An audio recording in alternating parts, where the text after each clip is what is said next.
Comic. Why so serious? What?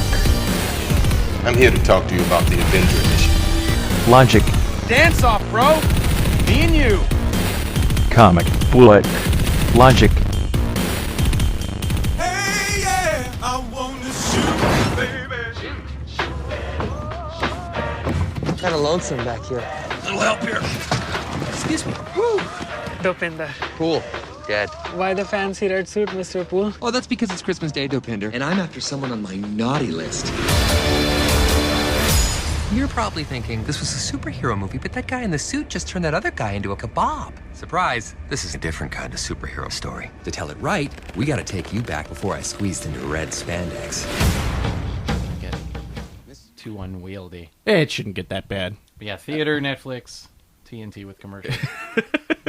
I prefer TBS always. TBS, basic cable with commercials. We can change it to TBS. Or ABC Family. Soon to be Freeform. WGN during a Cubs rain delay. Ooh. That means the movie's been out for 25 years. Or it's House 2. The second story. Hey everyone, welcome to Comic Book Logic. This is our year in preview. You. Nice. Hey everyone, I'm your host Joe, and with you as always is my co-host Kevin. Hello, from the future. Today. And with us is a special co-host today. It's the host of Pat's Retro Video Game Review Podcast, a.k.a. Play On, Pat B. Hello, guys. How are you? That's not a really dramatic entrance. Yeah, it's me. It's going to be... There you go. That's what we're looking for. Yeah, it's an honor to be here. I'm really excited that I'm on the show with you guys. I'm a huge fan. Oh. Yeah, long-time listener, first-time co-hoster. Yeah. So cool. Yeah. Welcome. Don't treat this like you treat your call-ins to the Rush Limbaugh show. So... so we're actually going to be previewing all the comic book movies that are going to be coming out in 2016. We're going to kind of give an overview of them and kind of give you our initial thoughts based on press, trailers, pictures that we see, I guess. Yeah, whatever we have to go on. All right, so we're with no delay, we're going to get into our first movie. We're going to do these chronologically. Yeah, in order of release. In order of release. What's the first one we got? Supposedly coming, as of right now, February 12th. That's Deadpool. Starring Clint Eastwood. I was going to make a Clint Eastwood joke. And Jim Carrey, right? Jim Carrey was in that one, right? Oh, maybe. I think it was Jim Carrey was in Deadpool. That's been a long time since I've seen The Deadpool. Yeah. Oh, The Deadpool. The Deadpool, which I have no choice but to assume this is a gritty reboot of. Okay, so just giving you a brief little backstory to the comic book of Deadpool. Deadpool, a.k.a. Wade Winston Wilson, is a character from February of 1991. He debuted in the New Mutants number 98. This is an X-Men comic. Now, this is actually from the X-Men line that, of course, Fox has all the rights to, so this is coming out of the Fox Studios. Ooh, the X-Mans. The X-Mans, which we'll get into another one a little bit later. This one is a little crazy because this is actually not the first appearance of Deadpool in the Marvel and in the X-Men universe. That was in Wolverine Origins. Yeah. As played by the same character. Actor Ryan Reynolds. Yes. Ryan Green Lantern Reynolds. Ryan, keep on trying, Reynolds. Keep on trucking. He actually appeared in Wolverine Origins where he basically took a character that was a guy who's really funny and talks a lot and kind of breaks the fourth wall with the comic book reader and sews his mouth shut. Yeah, played him as mute. Because that's what you want to do with your really cool. Well, characters. if you got a character who, as I understand him, is known and beloved for swearing up a storm, and you don't want an R rating, then you kind of got to either just rewrite the character completely or come up with a reason for him not to talk. Well, it's not necessarily that he's known for swearing. He's just known for being absolutely goofy. To the point where it can kind of get a little annoying depending on who's writing him. I've always known about Deadpool. The thing that I didn't know about is the fan base that he has. It's a completely different feel from any other Marvel character, and I wasn't aware of it. I've known about Deadpool since I was a kid, but now that when the movie was announced, this whole other group of X-Men fans came out and like, oh, Deadpool, and he's so fun. Like, it was just I didn't know about this.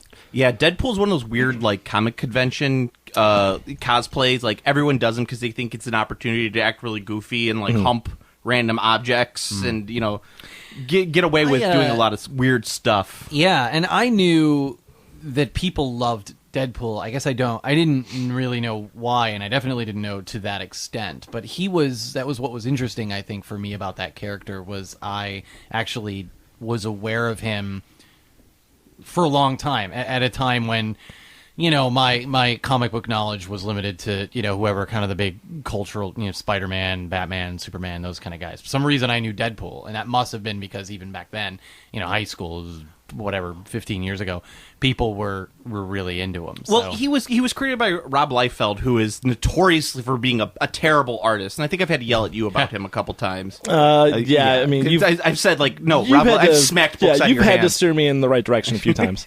The right direction. I'm doing air quotes. The Joe direction. I mean the right direction. No. This is one of those ones where I'm right, regardless. Yeah. When you know no other way, then it just is the right way. But Rob Liefeld designed a lot of costumes that were really iconic. Deadpool has a very iconic costume that all red, like, bodysuit with the big black circles around the eyes and the white eyes, and he has 2 katanas, of course, which everyone had to have in the 90s. Yeah, and lots of pouches, keeping stuff. Yeah, I mean he's kind of a cool character in that he's like Wolverine. He can't die. He's got a superhuman healing factor. But he's all scarred up, so he can't really wear the mask, and it kind of drives him insane a little bit. Like the fact that he's constantly dying and living at the same time. Like, he can't die regardless of anything. So that kind of leads him to be this goofy, just off-the-wall character, kind of like a Looney Tunes, like a Warner Brothers character. And I think that kind of comes through in the trailer. Yeah, so, I mean, the movie is, it's a first-time feature for the director. He's Tim Miller, but it was written by Rhett Reese and Paul Wernick, who wrote Zombieland. Yeah, which a a very lot of good people movie. know and love. Also, the less beloved G.I. Joe Retaliation. That wasn't a bad movie. That was actually kind of fun. I liked that one. I'm saying less beloved. I'm not saying the anything first good. I one actually was didn't see awful. It was so a I guilty pleasure. Can't say anything. There was a about really it, but- great Snake Eyes fight scene. Yes, yeah. But yeah, we've got, based on the trailers that we've seen, people are losing their mind about these trailers. We got the Red Band trailer, so that we get to hear how he's throwing the F word around, and there's a lot of blood, so we get to see him actually stab people. So it's kind of, it's interesting. It's going to be a really interesting experiment, at any rate, to see... an R-rated movie. I mean, that's already always so difficult, for a lot of reasons to kind of pull off, because, especially if you've got sort of a big, it's coming out in February, so, it's not like it's a huge tentpole summer release for Sony, so they figure, okay, we'll put this movie out. The fans have been kind of clamoring for this, but is that enough? I mean, is that the right move? I don't necessarily know. But, with an R release, nobody under 17 is going to be able to get in to see this thing, unless you're, at most of it. Unless you're a living, breathing human being. Yeah. No, I remember... Dead kids under the age of 17 might not be able to get in. It's actually funny. I remember when the South Park movie came out, I actually saw it at Brementown. Ooh. Throwback to Brementown out in Orland Park. Nice. The Dollar late theater. Brementown. And then went to see it with a different friend out in like the Chicago Ridge area, and they would not let us in. We were like 16 or something. He was 17. I think I was still 16. Would not let us in to see it. So it really just depends on where you go. So I mean, when I say that, I mean basically in a blanket sort of way, like, it's not a good move to make a lot of money, because who's going to see movies most of the time? It's a lot of kids, because they can't do anything else. They ask their parents They're always to kind of drop them off. Streaming with the Netflix and their Hulus. Exactly. So freemovies.it. Yeah. So I mean, they obviously believe in out this. of Italy. So Sony obviously believes in this enough that they're willing to kind of take a gamble on this and, put it out there. Well, that was the whole story behind it, was that Ryan Reynolds really he took the character Deadpool thinking he was going to be more like the comic. I don't know the truth in that statement. That could be just like a lot of fan hand service, you know what I'm saying? But they did a mock-up trailer with some CG, and Ryan Reynolds provided the voice, and it's kind of the basis off of the first trailer. There's a lot of that same similar stuff to it, and it's very similar to the comic, and it blew up on the internet, and that's what kind of led them to greenlight the actual Deadpool movie and said, hey, this is already getting a lot of buzz online. We already have a star lined up for it. Let's just let it go and see where it goes. And this is it sounds pretty good from the trailer. Like, all of the jokes kind of hit, and it seems like it's cut appropriately, and Ryan Reynolds is a really good pick for this character. There's some weird stuff, though, like Colossus from the X-Men is in this movie, if you saw the latest trailer, and it looks like a dude in a big rubber suit.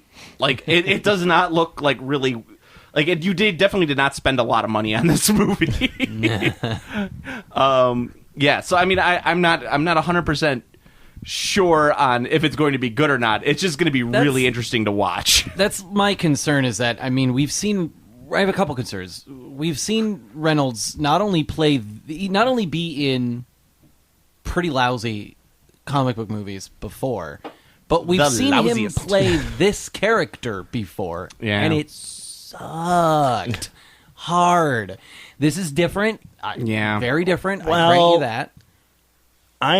This is a movie that I think did not need to be made at all. No. I think that this movie probably could have been skipped. If anything, I think the casting is bad. Because Ryan Reynolds, granted, they're going to show you what you want to see, or what they want you to see in the trailer. It can be like, hey kids, look, we nailed Deadpool. Look, he's so funny and goofy, and the charm and the whimsy, like stuff like that. The charm and the whimsy, exactly.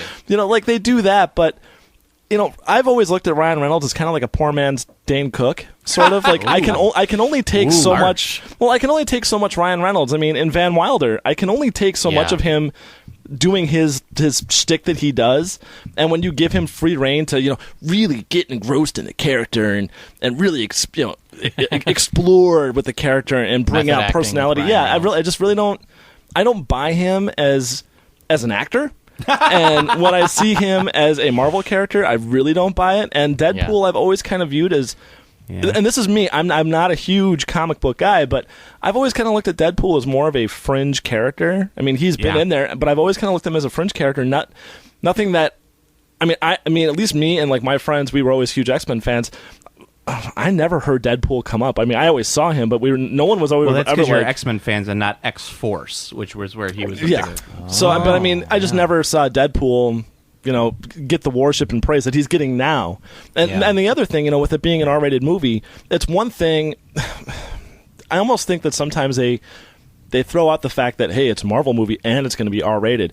I feel like they're going to have to ramp it up to an R instead of like with Rob Zombie with his movie, I think it's 34 or 31 that he's making right now. His new horror movie. NC-17. It's a solid NC-17, and he can't get it down to an R.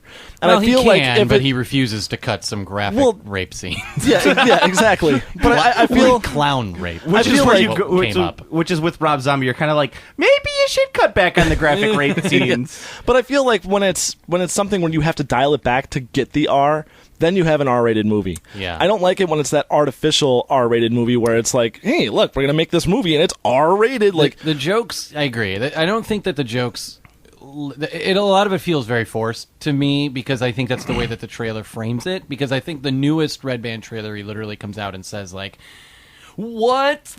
B just stabbed a guy in a comic book movie. Like, he's literally pointing out. And I know he won't do that in the movie. That's literally just talking to you at the trailer. He might literally say that in the movie. That's part of the charm of Deadpool is the fact that he does break the fourth wall. He's one of his character traits is that he knows he's a fictional character. God help us if that's true. Well, I mean, so I bet you there's going to be a lot of narration. And one of the things that people were talking about was like they didn't think it was going to be an R-rating movie. They thought that when he would swear, every swear word that would come out of his mouth would be bleeped on the screen, and that he would be the only person who would realize that all the swear words are getting bleeped out, and they would play with that because they kind of do that in the comic book too, but they ended up just using all the swear words. All the swear words. Yeah.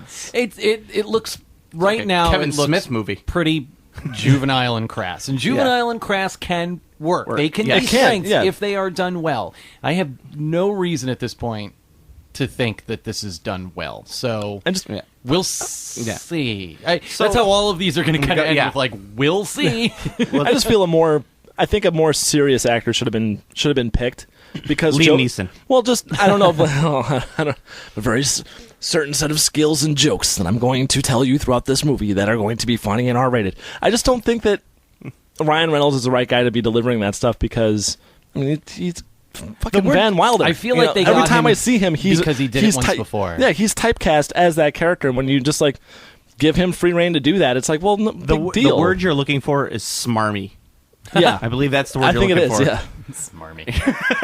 So I think it's actually got a lot of hype. I think it's going to fall flat. All right, so this is our rating scale that we're giving for these trailers in the upcoming movies. You're going to give it on a scale of see it in the theater, rent it, and watch it on Netflix, or catch it on TNT. So Pat, why don't you go first? What are you thinking? I might swipe my card on the airplane to watch it during a flight, maybe, or just watch the trailer repeatedly. What about on our scale? On your scale, TNT. We appreciate you going in your own direction. The very first one. Yeah, I was trying to think of what the next rung lower below the TNT. We already said what that is. That's rain delay on WGN during a Cubs game. Yeah, it's definitely rain delay material for me. Absolutely. I would, obviously knowing that we're going to see it in the theater, and this is not reality. This is just if we didn't have this podcast, what would we do? And I would wait and catch this one on Netflix. See, I'm going to give this one a see it in the theater. And I know we all went for 3 different ones there. I say see it in the theater because I think this is going to be an interesting experiment.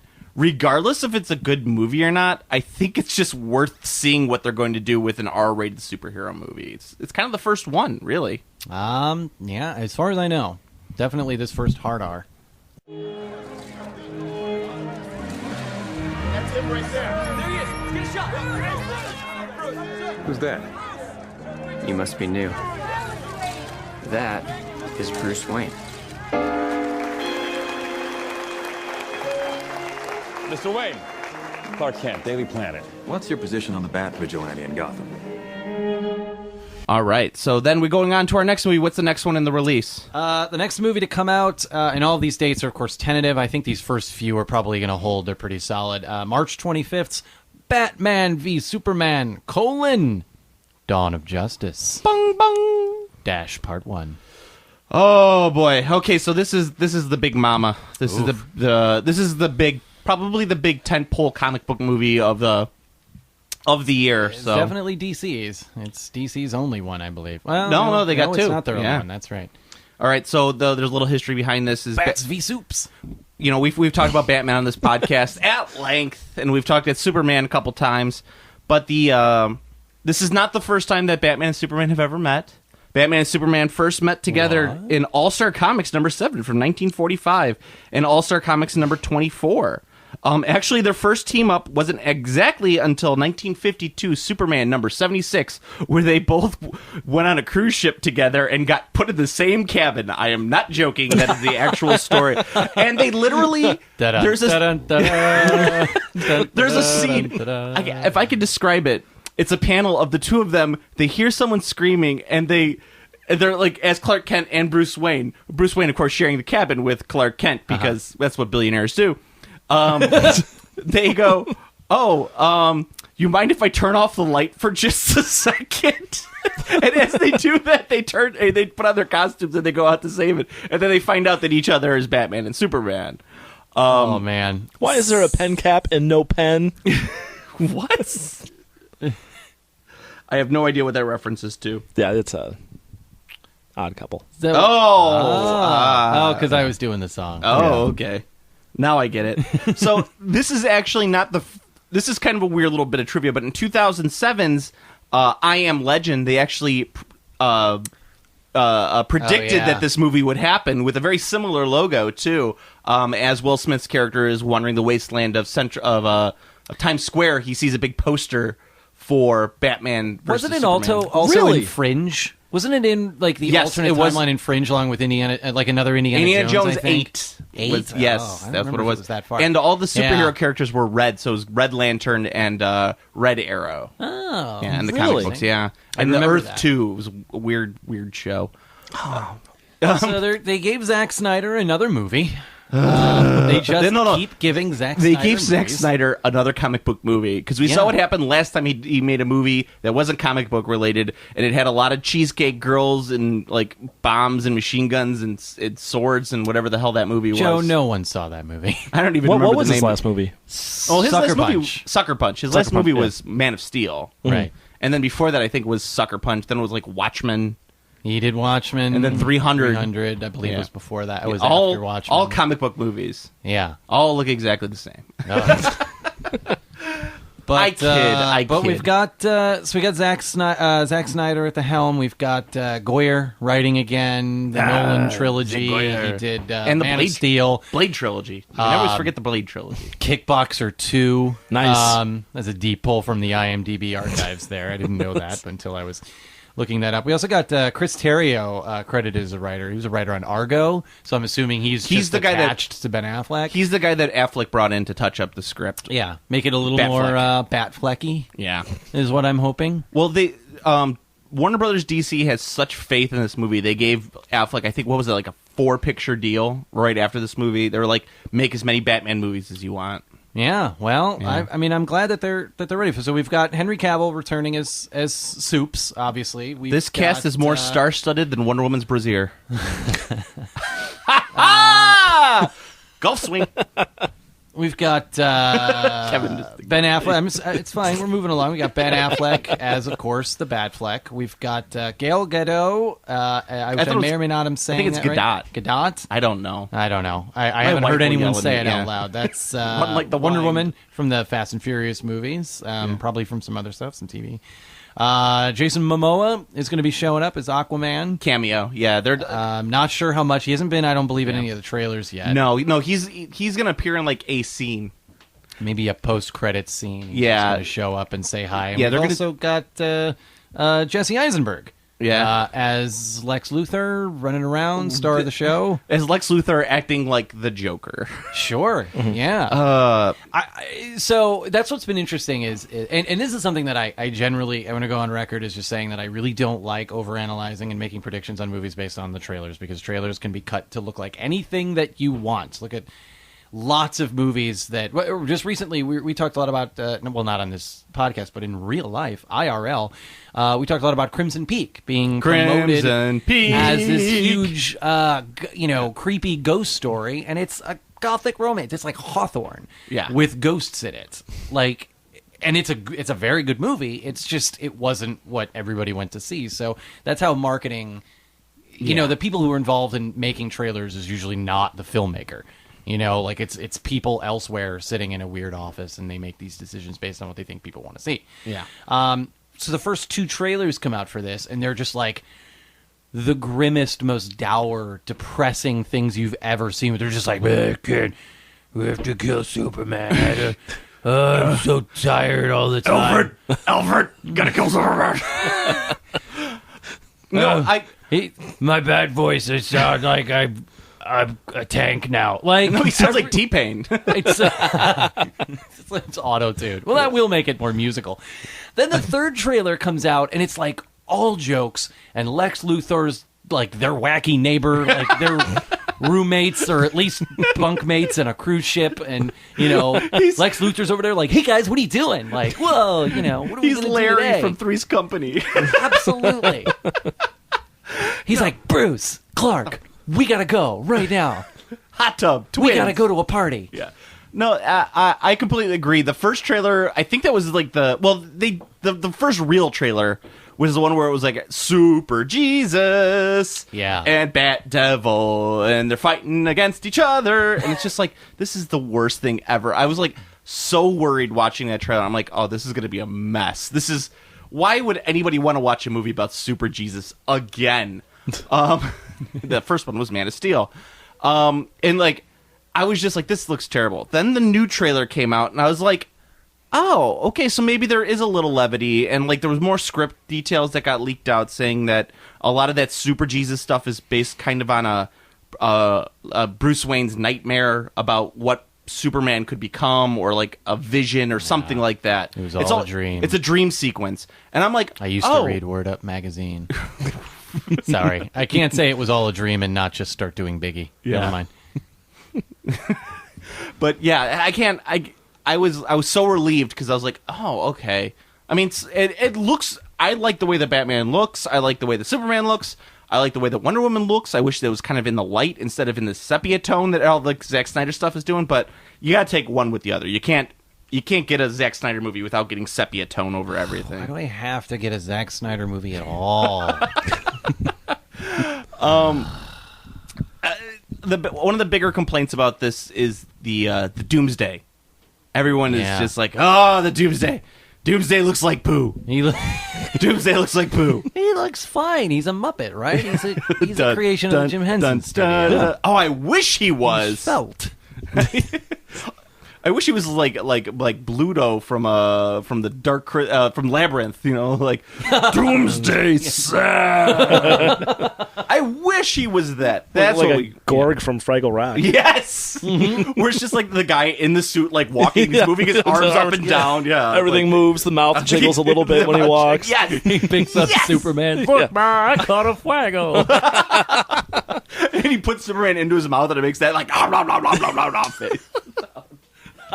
Oh, that would be so much better. But no, it's a giant CGI mess. I'm hoping that they fix that in post. Like they shouldn't have shown that in the trailer because it looked terrible, and B, they shouldn't have spoiled that.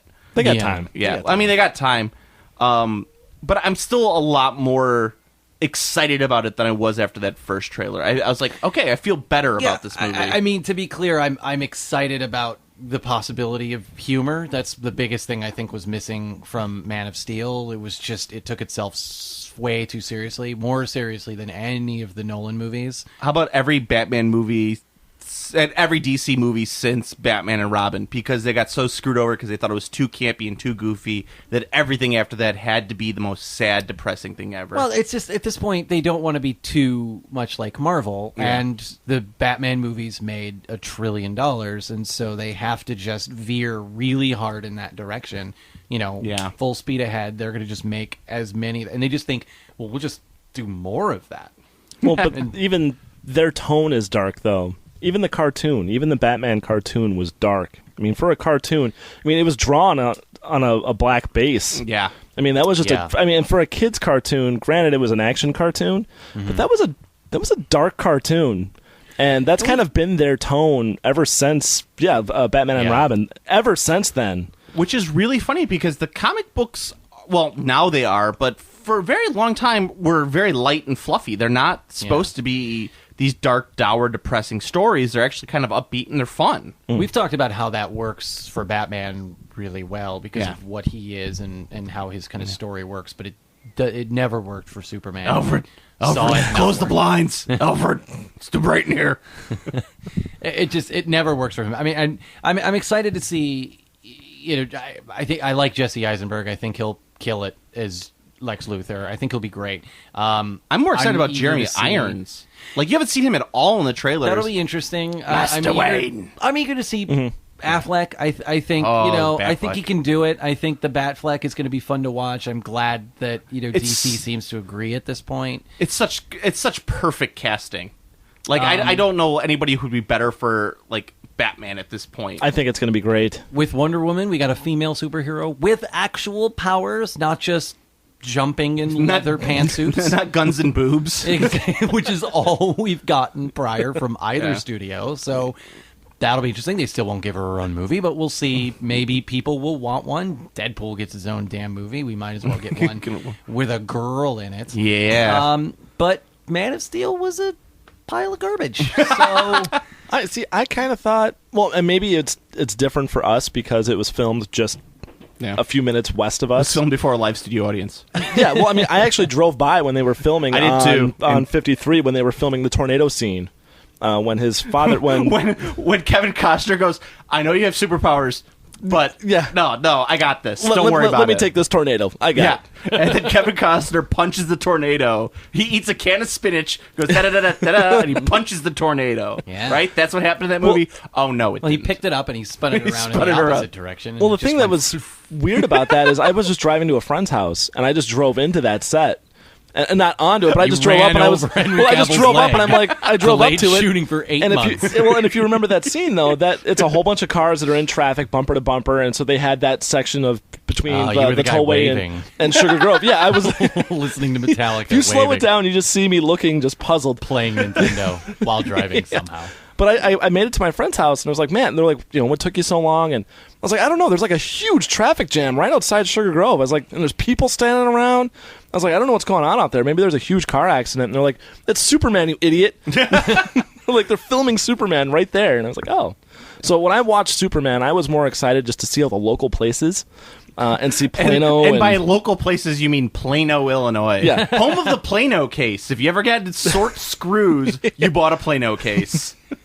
But I was like, look, it's Plano. Wow. It's true. I got a whole bunch of them right over there. That Sears isn't in Plano. That's Sears. What? So that's Bats v Soups, March 25th. We'll be talking about it at length. Find out right by my birthday. How terrible it is. All right, so what's your rating? Pat, you go first. In the theater. In the theater. Kevin? I'm gonna go theater too. It's a spectacle. It's a big thing. You kind of gotta go see it. I'm not seeing it at 70 millimeter. No. They can jump up my butt with that. Yeah, it could bite my ass. No, I'd definitely say go see it in the theater. It's one of those movies that everybody's gonna be talking about. It's not going to be like a ton of spoilers like, oh my god, did you see when Batman killed Superman? No, that's not going to happen. It's a comic book movie. There's nothing. It turned out Batman was Doomsday. And they were both Alfred. Why? Master Wayne. Captain, while a great many people see you as a hero, there are some who'd prefer the word vigilante. You've operated with unlimited power and no supervision. That's something the world can no longer tolerate. I know how much Bucky means to you. Stay out of this one. Please. You'll only make this worse. You saying you'll arrest me? There will be consequences. Captain, you seem a little defensive. Well, it's been a long day. If we can't accept limitations, we're no better than bad guys. That's not the way I see it. Sometimes I want to punch you in your perfect teeth. All right, so the next up, I believe, is Captain America? Captain America Civil War, May 4th. Captain America, Civil War. Civil War, all May right. 4th. Also known as Avengers 2.5. All right, so actually, Captain America Civil War gets its name from the comic book storyline Civil War, which was about a superhero registration act. It was basically, there's an accident involving superheroes where a bunch of kids are killed, and the government demands that superheroes start registering their identities so that they're made public, so people know who they are. Unfortunately, in the Marvel Cinematic Universe, everyone knows everyone's identity. No one is hidden. I believe they did that at the end of Winter Soldier. I think they put all that information out there. But so towards the end of it basically splits off into two groups. One is the pro-registration as done by Tony Stark. Tony Stark believes that everyone should have to register identities, which is really easy for Tony Stark to do because Tony Stark, everyone knows, is Iron Man. I don't know if if that was out in the comic books at that point. And on the side of anti-registration was Captain America, and Captain America was all like, the world, all these people protect the world. Their families deserve to be safe. No one should know their identities because these could fall into the wrong hands, even if the government... Because we're giving this to the government, and let's face it, the government isn't really known for doing things the proper way. Thanks, Obama. Yeah. And then the storyline culminates, and at the very end, Captain America is arrested, put in jail, and then he is assassinated at leaving the courthouse. The death of Captain America, in which... Bucky takes over as Captain America soon after, which I think might be happening soon.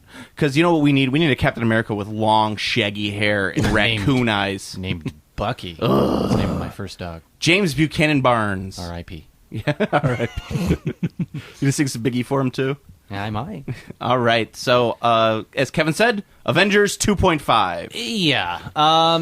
we got the Russos back. We've talked a lot about the Russos. We really liked, both of us really liked Winter Soldier. Well, exactly. And you like Winter Soldier too. Oh yeah, Winter Soldier was great. Soldier, you know, it's also got Christopher Marcus and Stephen McFeely, who wrote a lot of the movies. They're writing the next Avengers as well. Infinity War, yeah. It's gonna be called both of those. So it's gonna be very familiar, especially to people who saw and particularly if you liked Winter Soldier. Last Avengers we were lukewarm on, a little split. I think I liked it a little more than you did. You liked it a lot more than I did. Probably a lot more. I'm not going to cut any corner. I'm not going to pull any punches on that. That movie was bad. Yeah, I'm cautiously optimistic about this movie. The Captain America movies have been my favorites so far in the MCU, and that we've talked about. I mean, the two that they did in the first Avengers, which these guys weren't involved with, but you know, we know these characters so well. This is probably the last time we're going to see a lot of these characters together. Yeah,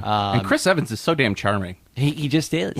But yeah, I mean, but that said, there are so many damn characters. Like, we know how that can go when we see these movies, when you cram too many, even though so many of them are familiar to us, and it's not like you have to kind of explain the origins of all these characters, and you don't end up with that same problem that you get a lot of the times when you have too many characters. But we've got every character pretty much that we've had in the Avengers so far, in the whole MCU, minus like, you know, the Guardians of the Galaxy. Yeah. Plus, brand new Spider-Man, Black Panther, which I think is going to be Why has he got to be black? Fun to see.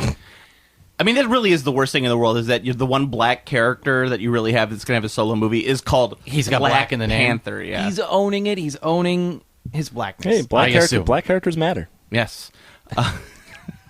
No, but okay, so keep going. And we should just have dead air like for like 30 seconds after you said that. Just so many characters. So in this, so far, the characters that we won't see in this movie, you're not going to see Thor, thank God. You're not going to see Hulk. You're not going to see the Vision. I don't believe you're going to see Scarlet Witch. I didn't see her in any of the stuff. She might have a cameo where she's like, "What's up, guys?" I think I saw her name credited. She might be, yeah. Well, I mean, some of these people might show up like in passing, as I say, like at the Avengers commissary. You know, they're all like right. Vision serving mashed potatoes. You guys got what are you guys up to? We're having a civil war. We're having a civil war later. Oh, really? Can I come? No. No, you can't. Red Rover, have Vision come over.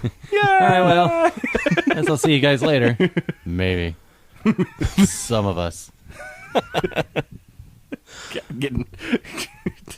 Actually, because of this podcast, I have concerns about this movie that I didn't have just because of us. That I didn't have before, and then I saw the trailer again, and it all made perfect sense. And then some real worry began to build as I was listening to. I think it was the Dark Knight. I think, or Batman Begins episode. You guys had mentioned something about the trailer, yeah. Which, by the way, I just want to say, because I listened to that entire podcast on the Ohio Turnpike, and I am a huge Hans Zimmer fan. And for you to blaspheme his name like that, to just trash him, I was like, what are they talking about? I remaster every episode actually for ideal Turnpike conditions. That's why it sounded perfect. The acoustics the are always great on a Turnpike. Yeah. But if you're trying to listen to it any other way, it kind of sounds like crap. But no, I was listening to it. Joe's just going to make noises for the rest of the podcast. Back to... But no, I was listening to that, and you guys did mention, you were talking about Civil War, and one thing that you said is that it kind of looked cheap. Like, there wasn't a lot of a lot of money dedicated to the production quality of this movie. I'm certain that now that's not true. It looked a little low quality, but... And I thought, they probably I was like, just spent on this movie. Well, and that's kind of what I figured, and that's kind of what I thought. I was like, oh man, Civil War is going to be huge. It's going to look great. But then I saw the trailer before Star Wars, and it looks a little. It's a lot of talking. It looks a little barren. It's a lot of talking. It didn't look all that great. And so we're getting a little out now. This movie is coming out in May, and as we kind of are getting farther and farther out, a lot of special effects and things that are done in post-production may not be done yet. Like, I'm fairly confident that what we're seeing in the trailers for Deadpool and to some extent Bats v Soups. Bats v Soups in the can. It's pretty much done. Probably done. Yeah, you got to assume some at that of point they're good to go. I'm guarantee you they're going to tweak a lot of like other. They're going to keep tweaking until they're happy with it. Yeah. But until which is the why release at this date, point it probably looks like a lot of talking, but. Yeah, but I'm even some of the certain that action though didn't Well, look. It looked slower, except for in the trailer they show the part where they're beating up on Iron Man, which looked. I mean, that was awesome, and that made the trailer for me. But still, I was looking. It left me wanting more. I was like, it's missing something. One of my favorite parts of that is if you actually look at the trailer, like the big confrontation at the end takes place in like a parking lot. Like you see like the two sides running at each other, and it's like the Rumble from West Side Story. That's what it looks like. I'm like, what is this? Is it the Jets and the Sharks? Yeah, it just it looked. You're a Jet. It looked like it was missing something to me, and it's something that I wasn't expecting before, but when you guys mentioned on the podcast, I looked for it, and I was like, man, it really does look sort of... It doesn't look as polished, and granted, like you said, it's a little ways out yet. It just didn't look as polished as the other Marvel movies. Ruffalo's sitting there going, it's missing me. My favorite part of that trailer, though, is when he's like, but he's my friend, and then Tony Stark goes...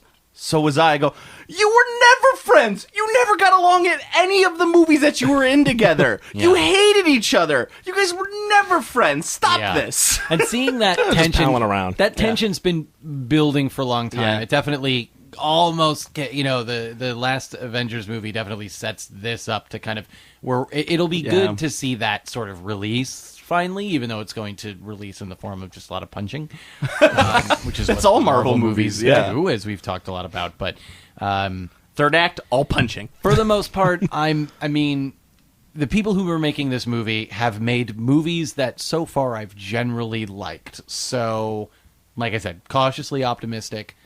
There's just going to be so many characters that I don't want to see Spider-Man. I don't want any more Spider-Man. Here's the problem. They're introducing Spider-Man in a movie where you still have Hawkeye. You still got to have Hawkeye in this movie. Hawkeye, still not dead. Hawkeye. Not played by Alan Alda. Which would be awesome if he was. But no, I actually... I'm or Donald Sutherland. I'm so weirded out by this movie. Like I want to like it, but every time I see anything for it, I'm just like, I hate Bucky. I hate the way he looks. I'm weirded out by Jeremy Renner. Just in general. Well, because he's so weird in Hurt Locker.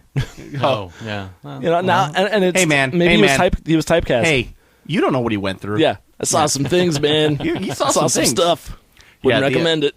Yeah, that's my biggest fear is like there's too many damn characters in this movie. I'm an old man at this point. I don't want the movie's called Captain America. This isn't the Avengers. We don't need this. Oh, and guess what? Oh, who's on the side of right? Captain America or Iron Man? The movie's Captain America. Yeah. You're gonna have a feeling that the protagonist of this story is Captain America. The protagonist. I know what that's a reference to. For a second, I really got panicked there because I was like, is it really pronounced that way? Have I been saying it wrong for my entire life? You gotta not give Joe the benefit of the doubt. Every time I come over here, I mean, first you shatter my world with Squirt saying it's a grapefruit soda. And, yes. Yeah, and now this. Totally a grapefruit soda. So anything else on Captain America? It's weird. Are we all gonna say theater on this one? Yeah, well, I think this is pretty much theater. It's just like we're gonna have to see. You kind of got to. I always feel like the Marvel movies are generally Marvel owns your soul. See in theater. Yeah, Marvel has demands. You've got to feed that monster, feed the beast. Mm-hmm. That's actually their tagline now. Marvel's Cinematic Universe, feed the beast. It's that and Mountain Dew. You wander through the willows in the forest you have found. I've been called many things over many lifetimes. Trying to hide. Ra, Krishna, Yahweh. Ever since the world found out about mutants, there have been secret societies who see them as some kind of second coming or sign of God. They believe that tens of thousands of years ago, an ancient being was born, the world's first mutant. All right, so what do we got up next? May 27th, just a few weeks after Captain America Civil War makes it into the theaters, we've got another enormous, unwieldy ensemble in X-Men Apocalypse. Now, I texted both of these guys on the way over here, and doing my notes for this movie, my only thing I could keep typing is, this movie is nonsense. This movie makes no sense. This is a nonsense movie. This is a movie where Oscar Isaacs, who's so far been on a tear, decided to hit on a 16. That's what he decided to do. He was like, you know what? I'm going to take another genre picture, and I'm just going to go all out on this. And I'm going to play a big purple monster. play a big purple I'm gonna do. goo monster. This movie is nonsense.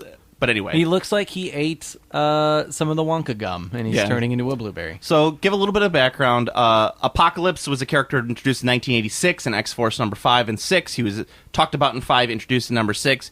Basically, he's the first mutant. He was from Egypt. A lot of Judeo-Christian mythology comes from him. He always is accompanied by 4 mutants, that he is the 4 horsemen of the apocalypse. Kind of fun that he has it that way. As I like to call him, apocalyptic, because he usually has like really weird lips in the comics. He's an interesting character. He's a very 90s foil. He has a big A on his belt because his name's Apocalypse, and that's what you do. You have a big A on your belt when this. Very famous storyline in the 1990s called Age of Apocalypse, which is very cool, and I really enjoyed reading that. As one that I actually read. Yeah. You had me read. Very good. Yeah, I enjoyed it quite a bit, but this is not taking anything from it. This movie, the X-Men movies are pretty much known for, hey guys, you like this comic book about X-Men? Well, forget everything you ever read, because we're just chucking all that out the window. We just like these guys with their cool powers. We're just going to put them in any way, shape, and form. I've really fallen off with the X-Men movies. Which is a shame. Quite a bit. Because Days of Future Past was actually a pretty fun movie. It's pretty much, I think it was like my favorite one out of all of the X-Men.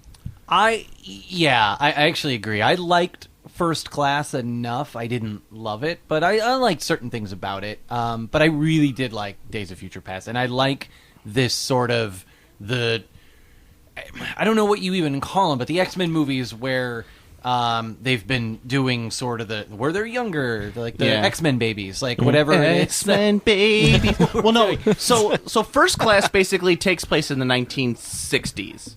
First Class took place in the 1960s. Days of Future Past took place in the 1970s. You could tell by everyone's sideburns that it was the 1970s. Yes, and polyester. Lots of polyester. Right. Everyone had some nifty, funky clothes. The shot of John Travolta walking down the street, bumping into Wolverine, going, "Hey, watch where you're going."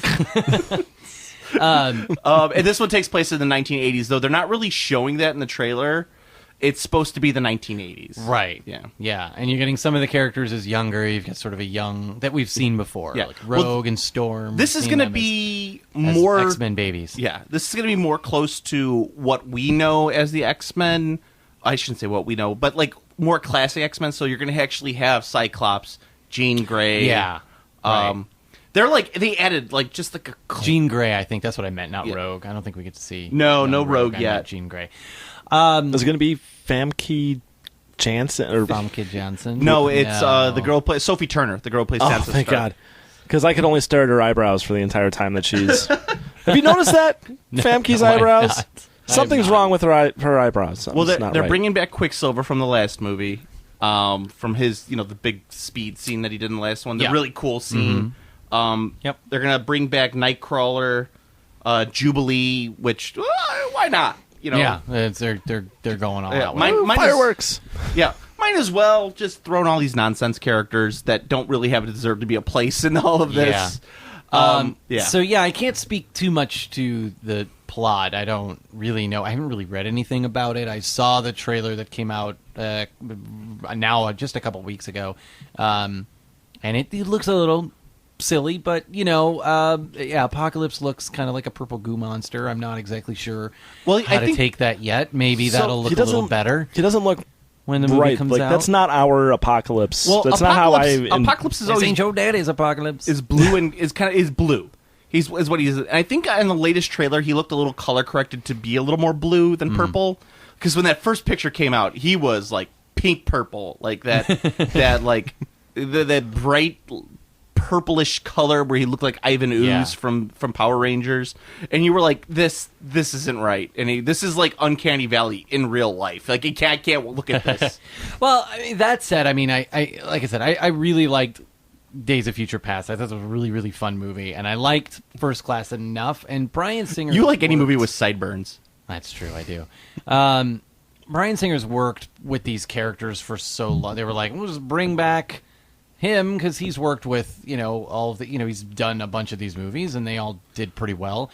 I'm willing to give him the benefit of the doubt, trust his kind of vision and his sort of handling of these characters. Honestly, this is the one out of all of them that I'm looking the most forward to. Really? I'll be honest. Yeah, I mean, I think they've really been doing a really good job with them, and I love the cast that we've had so far. McAvoy, Fassbender. Well, enjoy it, because I don't think Fassbender or Jennifer Lawrence are going to be coming back to these parts. I know, yeah. I think that's going to be about it. So Fassbender will be out. Jennifer Lawrence, who I always love to see, I think she said this is her last one. So yeah. McAvoy probably will be back. Well, he's shaved his head now. He's got to be. He actually. I know this is the first one where we actually get to see Professor X bald, James McAvoy bald, because we saw Patrick's pea stew in the last one. That's what they call him. He's like, I'm going to lose all my hair. Yeah. No, I think this is the one that looks like it'll be the most sort of what you're looking for in a comic book movie, with enough of the sort of science fiction and a lot of weird like historical stuff coming in, and it feels the most like a comic book movie to me, and not just punching and swearing in the case of Deadpool. This is I understand that, and I think part of the reason why you're so I hear what you're saying, but you're wrong. It's not that you're wrong. You're not wrong, but you got from a non-comic book fan perspective, that makes perfect sense. All right. From a person who's read a lot of these comics, watched the cartoons, and really embraced a lot of these characters, and read, especially during the 80s and 90s when a lot of this is supposed to be taking place, I look at this and go, this is just stupid. Well, and like you said, this is more like our X-Men that we know. Yeah, exactly. And when I saw Apocalypse, that's not, I don't know. I feel it almost seems like apocalypse-y enough. Well, it seems more like a late 90s, early 2000s I want movie. Apocalypse Now. Yeah. It looks like a Batman movie, like a Tim Burton Batman movie. Oh, no, that's a Schumacher. Like a Schumacher, like a Mr. Freeze or something like that. Like that's kind of like seeing Apocalypse reminds me of. Yeah, that's what seeing Apocalypse reminds me of. He looks a little cringy at this point, but I'm willing to let some of that. Let's see what happens when the movie comes out. I don't want to judge it too much based on that, because I know, but at the same time, that was a pretty clear reveal, right? Yeah. This is what he will look like. He turns and he looks right at the camera. Yeah. So the only thing that they're not going to fix him that much more. He's going to look pretty much like that. The only thing that's got going for it is Oscar Isaac, who everything I've kind of seen him in, I've enjoyed him in. Oh yeah. So I'm, especially in Star Wars, and I haven't watched all of Ex Machina, but he's great at it. And he's got a supporting role in it. Yeah, and everything. But I was going to say, everything I've seen of it, I've really kind of enjoyed. He's a supporting role in a cast of 3. But yeah, basically, and inside Llewellyn Davies and all that. Yeah, Llewellyn Davis was great. Ex Machina is one of my top 5 of the year. Definitely, you're right. He's definitely on a tear. We'll see. I like seeing him in more, I don't want to say prestige roles, but the Coens and Ex Machina, that kind of a movie. I'm actually kind of glad that Jennifer Lawrence this is her last one, because I'm sad about Fassbender. I love Fassbender's Magneto, but Jennifer Lawrence, the thing about Mystique is like this really, she's not even like a C-level character. She's like a D-level character. She's just this silly villain for the X-Men, and they turn her into this like, I'm the leader of the X-Men now. I'm like, what is this nonsense? Yeah, that was just on the strength of her. Yeah, that's just on they wanted her to hang on. So, and I really prefer Rebecca Romijn. So there you go, Rebecca Romijn lettuce.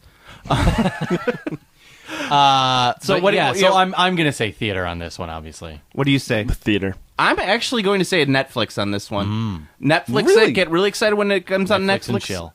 Netflix and chill it.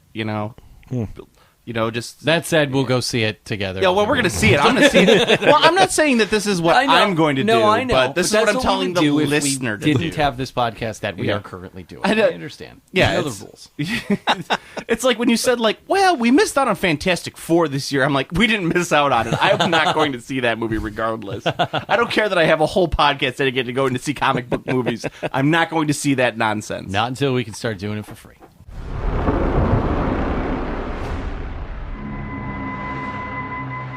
What's happening out there, Donnie? I don't know. It doesn't look good. Gear up, guys. Whoa! All right, so what's up next? Coming up next, honestly, just what a week, maybe, after X-Men :Apocalypse. June 3rd's Teenage Mutant Ninja Turtles. Out of the shadows. I have not yet sat through the first one. The first. You're going to be Ninja Turtles completely movie. in the dark, so you're going to have to come out of the shadows to see Teenage Mutant Ninja Turtles 2. I like that you had to look at your notes to be like, what's this damn movie again? What do my notes say? say? I can make my stupid joke. I couldn't remember the exact title. I want to make sure I got it right. This has been a little tough for me. The only thing that saves... Well, hold on. I'm going to give a little bit of the backstory of the Teenage Mutant Ninja Turtles. All right, okay. So as everybody knows, Teenage Mutant Ninja Turtles were actually developed in 1984 in Dover, Delaware. As everyone knows. Yes. No, so it was an independent comic. It was actually a reaction to Frank Miller's Daredevil run. This dark idea of this dark, gritty comic book. And it was like 4 turtles who are mutated by the same chemical that gives Matt Murdock his superhuman sight and hearing. Gets leaked into the sewer right after his accident, and it mutates the turtles. Really? They were created as a joke to sort of poke fun at what Frank Miller's doing. And it accidentally made them $1 billion. This joke mutated into basically what people our age kind of hope and pray their children will like, so they have something to talk to them about.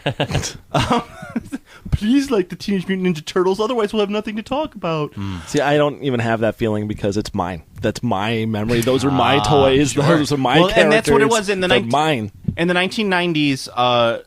Toy Biz met up with Eastman and Lard, the creators of Teenage Mutant Ninja Turtles, and they spawned the empire that is Teenage Mutant Ninja Turtles, including toys and the cartoon to sell 10 toys. seasons of cartoons and toys that are sold on the cartoons and video games.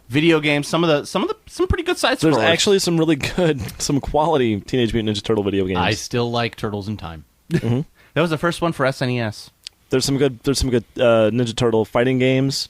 No. Game? Oh, yes. No, yes, Tournament Fighter. Yes, there is. I loved Tournament Fighter. Yeah, and even just the 4-player... Oh, that arcade cabinet. Arcade cabinet is Teenage Mutant classic. Ninja Turtles is a you have to have it. That's a staple in the arcades. Yeah. Ninja Turtles was definitely, that was my... I wasn't really into G.I. Joe. I was into He-Man before that when I was really little, and then Ninja Turtles came out right at that sort of the right age for me. I held on to that for way longer than was appropriate. People were already done, moved on to other things, and I was like, there's more new characters. I have like Series 8 toys, that no one has ever heard of. So you have the sewer set? Oh, yeah. Oh, yeah. You name it. I still randomly come across a piece, like a tube of that every once in a while. I'll be like, So it's been... I'm not one of these people who's going to go out on the way to say Michael Bay did anything inappropriate to my childhood. I don't care. They can have it at this point. The movies weren't very good. I'm more upset about his gasps that our audience might have said when I said none of the Teenage Mutant Ninja Turtles movies. That's what I was going to say. Any good? There was actually 4 major movie releases beforehand, including Teenage Mutant Ninja Turtles 1, Turtles 2, Secret of the Ooze, Turtles 3, Turtles in Time. And then the TMNT sort of CGI animated movie, and then I didn't see the first one before this, and then I still have not sat through the other one, the last one, the brand new one with Megan Fox, Fox and Will Arnett and Will Arnett. So as I was putting my notes, this one has together, Stephen Amell though from Arrow. Exactly. He's Well, playing that's Casey so. Jones. As I was putting my notes together, I tried for this episode for what we're doing here. I tried to come up with sort of the pros and cons and the things I'm looking forward to and the things I'm not looking forward to. And this one was really challenging because I didn't see the last one, and by all estimations, it's going to be terrible. But I will say, we've got Arrow as Casey Jones, who I think that's a great casting choice. He's good at that type of character. I like Arrow. We've talked about that before. I think that's going to be a lot of fun. The trailer actually looks better. I was impressed by the trailer. Yeah, than anything looked like in the first one. It looks like now that the characters are kind of established and sort of that world is now established, maybe now they can have a little fun with it. They drove the pizza van. They totally drove the pizza van, and Bebop and Rocksteady. Yeah, that's cool. All that you need is Krang in the brain and the stomach. Oh, they'll bring out Krang. I hope Eventually they'll bring him That's out. got to be like a weird scene that sets up the third movie. It has to. Well, it's a trilogy. It's got to be a trilogy. Everything's a trilogy. How are you going to resolve all the unfulfilled issues from this movie? Everything's a trilogy. Like not seeing Krang. Yeah. Well, and especially if that's your unresolved plot lines. It's like, well, what about Unicron? Hey, they didn't show him. That's a real Joe, tread lightly, because that's a real sensitive topic for me. And well, but they're always making. That's what I was going to say. They're always making Transformers movies. It's not even about a trilogy with Michael Bay. It's just like, I'm going to keep making these movies until they won't let me make these movies anymore, and then I might just make them anyway. I'm going to keep not showing Unicron until finally there's public protest. People freak out. We got to have Mark Wahlberg. I found a Transformer. I found a Ninja Turtle. Hey, goat. Oh my god, I think I found a Ninja Turtle. Hey, Leonardo, you want to get some pizza? You guys like that, right? You guys say hi to your mother for me. Yeah, exactly. Say hi to Splinter for me. Yeah, that's yeah. I don't know how much I could say about this movie. Yeah, I don't have a lot of good things to say about it. I will say that the guys writing the movie wrote Mission Impossible: Ghost Protocol. Oh, we're going Ghost Protocol on this. Everybody flip up your hoods. We're going Ghost Protocol. There's that. I don't have a lot of good things to say about this movie. I really don't. I don't even know if you're going to let us review it. I might. We might do Ninja. I don't know if what else are we going to be doing June 3rd? Come on. Just put it on your calendar right now. I'm going to send you a Google alert for it right now. Well, really, I think the whole novelty of a new Teenage Mutant Ninja Turtles movie is really, I don't know, maybe this is just me, is really just to see what the turtles are going to look like. And we saw it a couple of years ago. Well, after the very first movie came out when we were kids, when the second one came out, we were like, ooh, what are the turtles going to look like? And like some of them had spots on their skin and stuff like that. See their turtle dicks? And, and then the third movie, and so on. It was always like, what are they going to look like? What do your balls look like? Hey, turtle, what's under the shell? And Joe, for a comic book reference, these timelines in the movie versus what's going on in the comics, are they even following the comics at all? No, are they not at all? Because Donatello's dead. Here's what I will say that it is following. And one thing I know about the comics, I never read a lot of. Okay, I shouldn't. I don't know if I should say this or not, but I did. I read a couple of the black and white, like the really early sort of original comics, but I really liked the Archie. Oh yeah, the Archie ones comics were silly fun, super fun. It ran for I don't remember how many issues it ran for. It was ton, not that many. I believe it was only at most maybe a couple hundred. I don't even think that's a lot. Oh, is it? Okay. Yeah. Well, we've been talking about characters that were invented in the 40s for the most part. Yeah. So I'm kind of used to if a comic runs for about over 60 issues, that's a pretty good run. Okay. Well, I really liked those comics. I liked the look of them. They're very colorful. They were definitely aimed towards kids. They had a pretty distinct universe and a distinct kind of voice that definitely was similar enough to the cartoons that it wasn't a whole new thing, but it was also very different. The original sort of black and white comics had Baxter Stockman as a character who was he's in this movie, who was black in the original comic, which is not something that I think we ever got to see in the cartoon, because I think in the one episode, I think he's a white guy and he gets turned into the Fly, and then he's the Fly for the rest. Well, he makes multiple appearances, but yeah, he's a Fly for the rest of the series. He invents the Mousers, that sort of thing. But he's played by Tyler Perry here, so he's actually played by a black actor. Tyler Perry's Teenage Mutant Ninja Turtles 2 coming out of their shell and out of the shadows, coming out of their shell, which I saw. Man, you really were obsessed. All things Ninja Turtles. And that's why it pains me, not that they're making this movie, but that I don't care. Do you remember who played Casey Jones in the original? Yeah, isn't he in SVU? Or I do, because Elias Koteas. Elias Koteas. Because I was like, I referenced him in like a casting at some point. We did a recasting on one of our episodes, and I can't remember who I recast him as, but yes. Yeah, I don't remember which one we did. He was great as Casey Jones. Great. It'll be he was so good. He was robbed of his Academy Award that year, I'll tell you that. For 1990. Yeah, he had the best lines. So what are we saying for Teenage Mutant Ninja Turtles? We going to see this in the theater? You want to recommend people see it in the theater, wait on Netflix, or catch it on TNT with commercials? I'm going to say wait for USA because their characters are welcome. USA Up All Night. Yeah. Going way back on that one. Gilbert Gottfried. say we watch the Teenage Mutant Ninja Turtles. Why do they call them teenagers? The characters are at least 30 years old. They've been around since 87. I'm Gilbert Gottfried for USA Up All Night. Batfleck. Wow. Pat? I think this is a Netflix one for sure. Well, given that the original, but the last Michael Bay produced Teenage Mutant Ninja Turtles reboot has been streaming on Netflix for like a year and a half, and I still haven't watched it. I gotta go Netflix. I gotta go TNT. Yeah. Commercials on this one.